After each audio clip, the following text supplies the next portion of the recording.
Hello दोस्तों, कैसे हो आप। मैं आशा करता हूँ आप लोग बहुत बढ़िया होंगे, मस्त होंगे, जबरदस्त होंगे और आप लोगों का सी टेट, केवीएस और सुपर टेट का प्रिपरेशन बहुत बेहतर ढंग से चल रहा होगा। और जैसा कि आप जानते हैं कि मैं आप लोगों के लिए सी टेट, केवीएस और सुपर टेट के लिए मैथ्स लेकर के आता हूँ। मैं आज लेकर के आया हूँ आप लोगों के सुपर टेट और केवीएस के लिए मैथ। क्या आप ऐसे प्रश्नों को बना पाएंगे। आज का जो क्लास आपका होने वाला है यूनिट डिजिट पर बेस्ड इकाई अंक निकालने के बारे में आज का क्लास होने वाला है। तो क्या आप ऐसे एक्सप्रेशन का आप इकाई अंक निकाल सकते हैं जो कि आपको पावर के रूप में दिया हुआ है और इनका यूनिट डिजिट बताना है कि इसका इकाई अंक क्या होगा। उस तरह से इसमें भी आपको यूनिट डिजिट बताना है कि आपको इसका यूनिट डिजिट क्या होगा। यदि आप इनका यूनिट डिजिट बता सकते हैं तो इस क्लास को यहीं से छोड़ करके जा सकते हैं, और यदि नहीं तो इस क्लास को अंत तक देखिएगा क्योंकि केवीएस में यही पूछे जाने वाले हैं और आपको सीखना होगा। तो चलिए हम लोग कॉन्सेप्ट की ओर चलते हैं कि यूनिट डिजिट हम लोग कैसे निकालेंगे। तो चलिए अंत तक इस वीडियो में बने रहिएगा और अभी तक सब्सक्राइब नहीं किए हैं तो सब्सक्राइब कर दीजिएगा और वीडियो को लाइक भी कर दीजिएगा। तो चलिए हम लोग इसके कॉन्सेप्ट की ओर चलते हैं। अब देखिए दोस्तों, ये आपका क्वेश्चन है, यहाँ पर कह रहा है कि इसका इकाई अंक। ये बहुत ही बच्चा क्वेश्चन है, बहुत छोटा क्वेश्चन है। ऐसे प्रश्नों को आप जानते होंगे निकालना, इकाई अंक कैसे निकाला जाता है। यदि नहीं जानते हैं तो सीख ही लीजिए। यहाँ पर देखिए ये आपका प्रश्न है, कह रहा है कि इसका इकाई अंक आपको बताना है। तो कोई किसी भी संख्या का जब दो संख्याएं गुणा के रूप में हो उनका इकाई अंक आपको बताना है। तो कुछ नहीं करना है, उन दोनों संख्याओं के इकाई अंक को आपस में आपको गुणा कराना है, उन दोनों संख्याओं के इकाई अंक को। बाकी संख्याओं का आपको कोई भी ध्यान नहीं देने की जरूरत है, सिर्फ इकाई अंक को। तो यहाँ इकाई अंक क्या है, इनके 3 और 9 है, उनको आपस में गुणा कराइएगा तो क्या प्राप्त होगा, 27 प्राप्त होगा। और जो प्राप्त होगा इकाई अंक पर वही उसका इकाई अंक कहलाएगा। अर्थात 27 में इकाई अंक क्या है, 7 है, तो यही इसका क्या हो गया, इकाई अंक हो गया। मैं ऐसा करता हूं कि इतनी कॉन्सेप्ट आपको समझ में आ रही है। इस पूरी की पूरी संख्या को इस संख्या से आप गुणा करिएगा तो हमेशा उसका इकाई अंक 7 प्राप्त होगा। तो चलिए हम लोग नेक्स्ट इसमें कॉन्सेप्ट को सीखते हैं।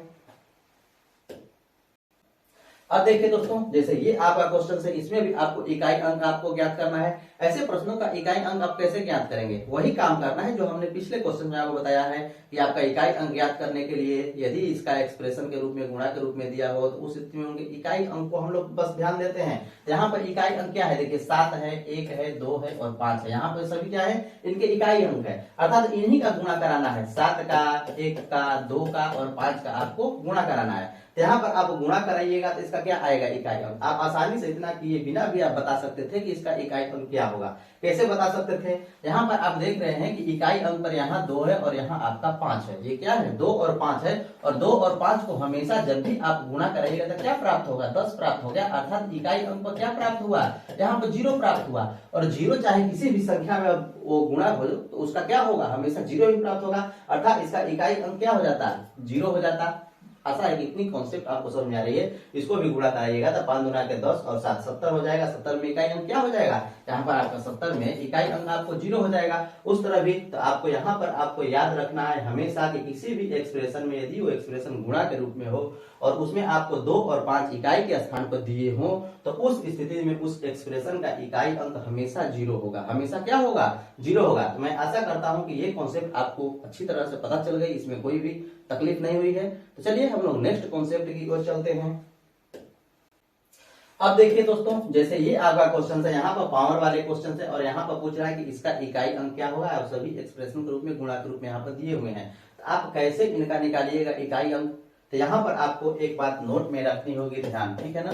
यहाँ पर एक हमेशा आपको काम आने वाली है कि 0, 1, 5 और 6 ये सभी क्या है, नो चेंज रहेंगे। ये सभी क्या होंगे, नो चेंज रहेंगे। नो चेंज करने का अर्थ है कि यदि आपको दिख जाए 0, 1, 5, 6 तो इस स्थिति में आपको यदि ये इकाई अंक पर हो 0, 1, 5, 6 तो उस स्थिति में नो चेंज। नो चेंज करने का अर्थ क्या है कि इकाई अंक उनका क्या होगा, हमेशा 0 है तो 0 होगा, 1 है तो 1 होगा, 5 है तो 5 होगा और 6 है तो 6 होगा। अर्थात किसी भी एक्सप्रेशन में आपको उसका पावर चाहे कितना भी दिया हो तो उससे आपको नहीं घबराना है।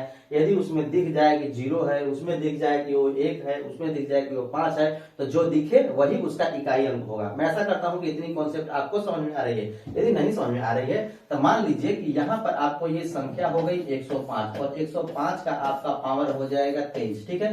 तो यहाँ पर इकाई अंक पर क्या दिख रहा है आपको, इकाई अंक पर यहाँ पर क्या दिख रहा है, 5 दिख रहा है। तो इसका इकाई अंक यहाँ पर इसको गुणा कीजिएगा 23 बार तो यहाँ पर तो कुछ भी आएगी लेकिन इकाई अंक को हमेशा इससे क्या आएगा, 5 आएगा। उसी तरह से यहाँ पर आपको दे दिया जाए कि ये 96 है, ठीक है ना, और 96 का पावर आपका हो जाएगा 3। तो यहाँ पे यदि पूछा जाए कि इसका इकाई अंक क्या होगा तो उसके लिए भी आपको कुछ नहीं करना है। यहाँ पर क्या है 0 1 5 6, तो 0 1 5 6 में ही से न 6 है, तो ये भी क्या होगा नो चेंज। अर्थात यहाँ पर चाहे कुछ भी संख्याएं होंगी लेकिन इसका इकाई अंक हमेशा क्या होगा 6 हो जाएगा। उसी तरह से यहाँ पे यदि 1000 हो जाए 1000 हो जाए और इसका पावर यदि मान लीजिए कि 10,000 हो जाए तो उस स्थिति में भी इसका क्या होगा इकाई अंक 0 ही होगा, क्योंकि इसके इकाई अंक पर क्या है 0 है। तो 0 क्या होगा, यहाँ पर तो कुछ भी संख्याएं प्राप्त होगी लेकिन लास्ट में हमेशा क्या प्राप्त होगा 0 हो जाएगा, अर्थात नो चेंज रहेगी। उसी तरह से यदि हम 1 की बात करें तो मान लीजिए कि यह संख्या 131 है और इसका हम लोग कर देते हैं पावर 4, तो इसका पूछा जाए कि इकाई अंक क्या होगा, तो उस स्थिति में भी यहाँ पे इकाई अंक की जगह पर क्या है 1 है, इकाई अंक की जगह पर यहाँ पर क्या है 1 है। तो यहाँ पर तो चाहे कुछ भी संख्याएं उसके आगे प्राप्त हुई लेकिन इकाई अंक हमेशा क्या होगा 1 होगा। तो मैं आशा करता हूं कि 0 1 5 और 6 के बारे में आपको अच्छी तरह से कॉन्सेप्ट पता चल जाएगा ये क्यों नो चेंज हो रहे हैं। तो यहाँ पर आपको 0 1 5 6 जब भी रहेगा तब उस स्थिति में वो नो चेंज अर्थात जो रहेगा वही वहां पर इकाई अंक आपको रखना है। पावर चाहे कुछ भी कर दिया जाए उससे आपको घबराने की जरूरत नहीं है। तो मैं ऐसा करता हूं कि इतनी कॉन्सेप्ट आपको समझ में आ रही है। अब इतनी कॉन्सेप्ट आपको समझ में आ रही है तो यहाँ पर आपको जो ज्ञात करना है उसके बारे में हम लोग चलते हैं। यहाँ पर कह रहा है कि आपको 5 के पावर इतना संख्या दी हुई है उसके पावर आपको यहाँ पर दिया हुआ है। तो यहाँ पर कह रहा है कि इसका आप बताइए कि इसमें से कौन सा इसका इकाई अंक होगा। ठीक है, तो यहाँ पर ध्यान दीजिए, यहाँ पर जो संख्या है यहाँ पर क्या है इकाई अंक क्या है 6 है। तो पावर चाहे कुछ भी कर दिया जाए यहाँ पर आपको क्या प्राप्त होगा इकाई अंक हमेशा 6 प्राप्त होगा। उसी तरह से यहाँ पर देखिए क्या है इसका बेस 1 है, इसका पावर चाहे कुछ भी कर दिया जाए हमेशा इकाई अंक इसके लिए क्या प्राप्त होगा 1 प्राप्त होगा। और यहाँ पर आपका 5 है और 5 का पावर चाहे कुछ भी कर दिया जाए, इकाई अंक 5 है तो उसका पावर चाहे कुछ भी कर दिया जाए उस स्थिति में भी इसका इकाई अंक हमेशा क्या प्राप्त होगा 5 होगा। तो बस आपको 6 1 और 5 को आपको गुणा कराना है, अर्थात 6 को गुणा कराना है 1 को गुणा कराना है और 5 को गुणा कराना है तो आपको इकाई अंक आसानी से प्राप्त हो जाएगा कि इसका इकाई अंक क्या होगा। गुणा कराइएगा तो क्या हो जाएगा 6 5 30, 6 5 30, 30 में इकाई अंक क्या है 0 है। तो ऑप्शन नंबर सी इसका ऑप्शन नंबर सी ही इसका सही आंसर हो जाएगा। मैं आशा करता हूं कि इतनी कॉन्सेप्ट आपको बहुत ही आसानी से समझ में आ गई होगी और इसी कॉन्सेप्ट का यूज करके चाहे कितना भी बड़ा कैसा भी क्वेश्चन हो उसको हम लोग बनाएंगे। तो चलिए हम लोग वैसे प्रश्नों की ओर चलते हैं जो कि आपको बहुत बड़े बड़े समझे जाते हैं।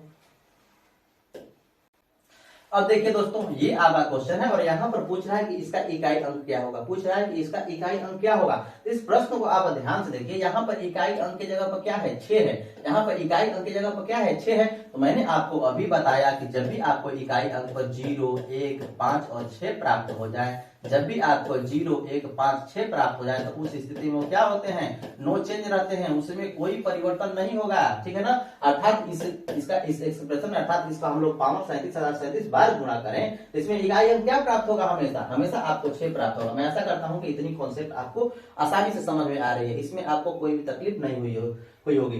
यहाँ पर एक और मैं आपको तरीका बताने वाला हूँ इसको निकालने के बारे में। तो चलिए पहले इसको हम लोग सीख लेते हैं। ठीक है ना, उस तरीका के बारे में हम लोग सीख लेते हैं कि कैसे आप इसका निकालिएगा। ठीक है, तो यहाँ पर ध्यान दीजिए, यहाँ पर संख्याएं आपको ये है पावर में इसका 37। तो इसके लिए कुछ नहीं करना है, जो पावर है उसको तोड़िए, जो पावर है 37 उसको तोड़िए। किससे तोड़िएगा 4 से भाग दीजिएगा। इसमें क्या कीजिएगा 4 से, हमेशा चाहे कितना भी पावर हो उसमें हम लोग 4 से भाग देंगे। तो 4 से भाग दीजिएगा, 4 से भाग दीजिएगा कितनी बार हो जाएगा 9 चौके 36, अर्थात ये 9 बार में गया। ठीक है ना, यहाँ बचा क्या 1, जो यहाँ पर शेष बचा उसी को उसका पावर अब बना लेना है। उसके बारे में आप कुछ भी नहीं करना है, सिर्फ उसका जो शेष बचेगा उसी को आपको यहाँ पर पावर बना लेना है। तो यहाँ पर जो संख्या है आपको 86, तो इसके इकाई अंक पर हम लोगों को विचार करना है क्योंकि इकाई अंक निकालना है। अर्थात 6 का हम लोगों को पावर बना लेना है, कितना 1 बना लेना है, जो शेष हो उसी को आपको पावर बना लेना है। ठीक है ना, उसी को आपको पावर बना लेना है। और एक कॉन्सेप्ट इसमें और भी आपको याद रखना है कि जब भी हम लोग भाग दें और शेष कुछ भी न बचे, शेष क्या हो कुछ भी न बचे अर्थात 0 हो जाए शेष, तो उस स्थिति में हम लोग जिससे भाग देंगे अर्थात 4 से हम लोग भाग देते हैं ना, तो 4 को क्या हम लोग मानेंगे 4 को ही हम लोग उस स्थिति में हम लोग पावर मानेंगे। उस स्थिति में जब शेष 0 हो जाएगा तब हम लोग 4 को पावर मानेंगे और किसी भी संख्या का आप आसानी से इससे निकाल सकते हैं। ठीक है ना, यूनिट डिजिट। तो ध्यान दीजिए यहाँ पर इसका शेष क्या था 1 था, तो इसका पावर हमने 1 बना लिया। ठीक है ना, तो यहाँ पर यूनिट डिजिट क्या हो जाएगा 6 के पावर 1 बराबर 6 हो गया, अर्थात यूनिट डिजिट इसका क्या हो गया इकाई अंक आपका 6 हो गया। मैं ऐसा करता हूँ कि इतनी कॉन्सेप्ट आपको आसानी समझ में आ रही है, इसमें आपको कोई तकलीफ नहीं हो रही है। उसी तरह से यहाँ पर संख्या आपको 97 दिया है और इसका पावर 38 दिया हुआ है। यहाँ पर पूछ रहा है कि इसका यूनिट डिजिट क्या होगा, तो उसके लिए भी वही काम करना है। 38 है ना, 38 में आपको क्या करना है, 4 से भाग देना है। क्या करना है आपको, 4 से भाग देना है। चाहे कुछ भी पावर हो उसमें 4 से ही भाग देना है, उसके अलावा किसी से नहीं भाग देना है, ठीक है ना, यही ट्रिक है। तो यहाँ पे देखिए, यहाँ पे 4 से आप भाग दीजिएगा तो 9 चौके क्या हो जाएगा, 36 हो जाएगा। तो शेष कितना बचा, 2 बचा। यहाँ पे जो शेष है वो आपका 2 है। अब जो शेष होगा वही उसका पावर बना देना है, ठीक है ना, 4 से भाग देना है, जो शेष बचे उसी को पावर बना देना है। और यदि शेष 0 होता तो जिससे भाग दे रहे हैं अर्थात 4 से भाग दे रहे हैं ना, तो 4 को हम लोग शेष बना लेते। तो यहाँ पर यदि हम इसके यूनिट डिजिट के बारे में बात करें तो इकाई अंक पर क्या है, 7 है, और 7 का पावर क्या बना लेना है हम लोगों को, 2। जो शेष आएगा उसी को आपको यहाँ पर पावर बना लेना है। तो यहाँ कीजिएगा तो क्या होगा, ये आपका 49 होगा, और 49 में इकाई अंक क्या है, 9 है। तो यहाँ पे इसका इकाई अंक 9 हो जाएगा इस आपको पावर वाली संख्या में। तो मैं ऐसा करता हूं कि इस कॉन्सेप्ट से भी आप निकालना, इसको सीख गए हैं, इसमें आपको कोई तकलीफ नहीं हुई है, ठीक है ना। यहाँ पर उसी तरह से ये संख्या है, देखिए यहाँ पे टोटल 267 है, इसका पावर 36 है। इसमें भी आपको वही काम करना है। क्या काम करना है, जो आपको यहाँ पर दिया हुआ है, जो आपको यहाँ पर ध्यान दीजिए पावर दिया है, पावर में 4 से भाग देना है, अर्थात 36 में आपको 4 से भाग देना है। 9 बार में पूरा का पूरा क्या हो जाएगा, कट जाएगा, ये पूरा का पूरा कट जाएगा, था शेष यहाँ पर कुछ भी नहीं बचा। जब भी आपको शेष कुछ भी नहीं बचे तो उस स्थिति में हम लोग जिससे भाग देते हैं, तो हमेशा भाग किससे देते हैं, 4 से भाग देते हैं। तो 4 को ही क्या मानना है, यहाँ पर पावर मानना है। तो यहाँ पर यूनिट डिजिट क्या है, 7 है, तो 7 के पावर हम लोग 4 को बना देंगे। अब 7 का पावर 4 बना देंगे, अर्थात 7 का गुणा कितनी बार है, 4 बार है, 7 का गुणा 4 बार है, अर्थात 7 है 49, और फिर 49 का गुणा करना पड़ेगा, ठीक है ना। यहाँ पर 49 और गुणा आपका 49 को कराना पड़ेगा। अब इन दोनों में इकाई अंक क्या है, 9 और 9 है, तो इकाई अंक निकालना है, तो इकाई अंक से आपको गुणा कराना है। यहाँ गुणा कराइएगा तो क्या आएगा, 81 प्राप्त हो गया। अब इसमें इकाई अंक क्या है, 1 है, तो इसका इकाई अंक क्या हो जाएगा, आपका 1 हो जाएगा। मैं ऐसा करता हूं कि इतनी कॉन्सेप्ट आपको आसानी समझ में आ गई होगी, इन सारे कॉन्सेप्ट में आपको कोई भी मुश्किल नहीं हुई होगी। चलिए हम लोग नेक्स्ट क्वेश्चंस की ओर देखते हैं, जो कि इस कॉन्सेप्ट में आपको बनने वाले हैं। चलिए हम लोग वैसे प्रश्नों की ओर चलते हैं। अब देखिए दोस्तों, ये आपका क्वेश्चन है, यहाँ पर पूछ रहा है कि इसका इकाई अंक क्या होगा। वही कॉन्सेप्ट लगाना है जो यहाँ पर आपको उससे पहले लगाते थे। यहाँ पर ध्यान दीजिए, यहाँ पर 5 है तो 0 1 5 6 9 चेंज होता है। आप जानते हैं ना कि 0 1 5 और 6 क्या होते हैं, 9 चेंज होते हैं। ये जब आ जाए इकाई अंक पर तो इनमें कोई परिवर्तन नहीं होगा, ठीक है ना, ये हमेशा क्या रहेंगे, 9 चेंज रहेंगे, इसमें कोई परिवर्तन नहीं होगा। तो इस संख्या के बारे में यदि बात किया जाए तो इसका इकाई अंक क्या होगा, तो इसका इकाई अंक हमेशा 5 हो जाएगा, क्योंकि 5 है तो 5 5 ही रहेगा। उस तरह से यहाँ पर देखिए इकाई अंक क्या है, 1 है, तो ये 1 हमेशा क्या होगा, 1 ही रहेगा। मैं ऐसा करता हूं कि इतनी कॉन्सेप्ट आपको समझ में आ रही है। आगे प्रश्न में देखिए, यहाँ पर कह रहा है 4। अब 4 के लिए मुश्किल है, 4 के लिए ऐसा कोई भी रूल नहीं है, तो उसके लिए वही कॉन्सेप्ट लगाना है जो हमने पहले बताया है। यहाँ पर जिसका पावर है, पावर पर हम लोग विचार करें। क्या करेंगे, हम लोग पावर पर विचार करेंगे। यहाँ पर ध्यान दीजिएगा, यहाँ पर जो पावर है ना, पावर यहाँ चारों पावर को हम लोग नहीं देखना है, 4 अंकों की संख्या के अंतिम 2 अंकों पर ही सिर्फ आपको विचार करना है। चारों में भाग दीजिएगा तो वही बात होगा, और अंतिम 2 अंक में भाग दीजिएगा तो वही बात होगा। आपको समय बचाना है, समय बचाने के लिए आपको अंतिम 2 अंक पर आपको ध्यान देना है। तो अंतिम 2 अंक क्या है, अंतिम 2 अंक आपका 73 है, और 73 में ही आपको किससे भाग देना है, 4 से भाग देना है, ठीक है ना। यदि इस पूरी की पूरी संख्या में हम लोग 26 73 में भी पूरा का पूरा हम लोग भाग दे तो वही शेष आएगा जो हम लोग 73 में भाग देंगे। ऐसा आपको नहीं समझ में आ रहा है कि नहीं, ऐसा नहीं हो सकता, तो आप भाग लेकर के देख लीजिएगा, हमेशा वही शेष आएगा। यहाँ पर आप इसे भाग दीजिएगा तो कितनी बार में जाएगा, 1 बार में जाएगा। तो यहाँ बचेगा क्या, 3 बचेगा, 3 बचेगा, तो 8 चौके 32, ये 8 बार में गया, यहाँ पर 32 शेष क्या बचा, इसका शेष आपको 1 बचा, ठीक है। यहाँ पर इसका शेष 1 बचा, तो मैंने बताया है ना कि जो शेष बचे उसी को उस संख्या का पावर बना लेते हैं। हम लोगों को निकालना है इकाई अंक, अर्थात 4 के बारे में निकालना है। यहाँ 4 इकाई अंक है ना, तो 4 का पावर अब क्या हो जाएगा, 1 हो जाएगा। जो शेष बचेगा वही पावर हो जाएगा। यदि शेष 0 बचता तो उस स्थिति में जिससे भाग देते हैं वही उसका पावर बन जाता है। तो मैं ऐसा करता हूं कि इतनी कॉन्सेप्ट आपको समझ में आ रही है, तो अब इसे आप आसानी से इसका इकाई अंक निकाल सकते हैं। तो इसका इकाई अंक निकालने के लिए आपको करना क्या है, जो इकाई अंक वाले हैं उनको गुणा करा दीजिए। 4 का 5 का और 1 का गुणा कराइएगा तो 20 आएगा, और 20 में इकाई अंक क्या है, 0 है। तो ऑप्शन नंबर डी इसका सही आंसर हो जाएगा। मैं ऐसा करता हूं कि ये कॉन्सेप्ट आपको बहुत ही आसानी समझ में आ गई होगी, अब इसमें कोई भी आपको तकलीफ नहीं हुई होगी। चलिए हम लोग नेक्स्ट क्वेश्चन की ओर चलते हैं। यहाँ पे देखिए, यहाँ पे प्रश्न कह रहा है कि इसमें इसका इकाई अंक बताइए। यहाँ पर गुणा था ना, लेकिन यहाँ पर क्या है, आपको योग है, यहाँ पर आपको योग दिया हुआ है, ठीक है ना, और इसमें आपको इकाई अंक बताना है। तो कॉन्सेप्ट तो वही काम करेगा। यहाँ पर क्या है, इकाई अंक है और यहाँ पर भी इकाई अंक आपको 4 ही है, तो इनके हम लोग संख्याओं में भाग देंगे। यहाँ पर संख्याएं हैं तो यहाँ पर तीनों संख्याओं में ना बल्कि 2 ही संख्या में भाग देंगे, क्योंकि 2 ही से हमारा काम चल जाएगा, तो इनमें हम लोग भाग देंगे। तो यहाँ पर यदि हम 62 में 4 से भाग देते हैं, यहाँ पर देखिए यदि हम 62 में 4 से हम लोग भाग देते हैं तो 12 5 तो क्या होता है, 12 5 60 होता है ना, तो यहाँ पर 4 से भाग दीजिए, 4 से भाग दीजिएगा तो 4 आएगा, यहाँ पर 2 आएगा, यहाँ पर 2 आएगा और 4 5 आपको 20 हो जाएगा, ठीक है ना। तो यहाँ पर शेष क्या बचा, आपको शेष यहाँ पर 2 बचा। जब शेष 2 बचा तो यहाँ पर 4 का पावर क्या हो जाएगा, अब यहाँ पर 4 का पावर जो शेष बचा उसी को उसका पावर बना लेते हैं, और यहाँ पर क्या है 24 है और यहाँ पर 53 है, ठीक है ना। यहाँ पर आपका 53 है तो 53 में भी हम लोग क्या करेंगे, 4 से हम लोग भाग देंगे, तो ये कितनी बार में जाएगा, 1, ठीक है। 4 यहाँ पर हो गया, यहाँ पर 1 हो गया, यहाँ पर 3 हो गया, 4 3 क्या हो जाएगा आपको 12 हो जाएगा। अर्थात यहाँ पर शेष क्या बचा, यहाँ पर आपका शेष 1 बचा, तो यहाँ पर जो पावर हो जाएगा 4 का वो 1 हो जाएगा। मैं आशा करता हूँ कि इतनी कॉन्सेप्ट आपको समझ में आ रही है, इसमें आपको कोई तकलीफ नहीं हुई। यहाँ इसका इकाई अंक 4 था तो 4 का पावर बन गया, यहाँ भी इकाई अंक 4 है तो 4 का पावर आपको 1 बन गया, 4 से हम लोग भाग करेंगे। तो यहाँ पर ध्यान दीजिए इन दोनों के बीच में क्या है, योग है ना, तो योग ही करेंगे। यहाँ क्यों है, ये क्या है, आपको योग है तो योग ही आपको करना है।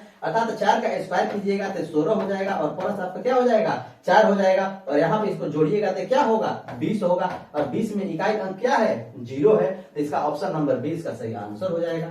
मैं आशा करता हूं कि ये कॉन्सेप्ट आपको बहुत ही आसानी से समझ में आ गया होगा, इसमें कोई तकलीफ नहीं हुआ होगा।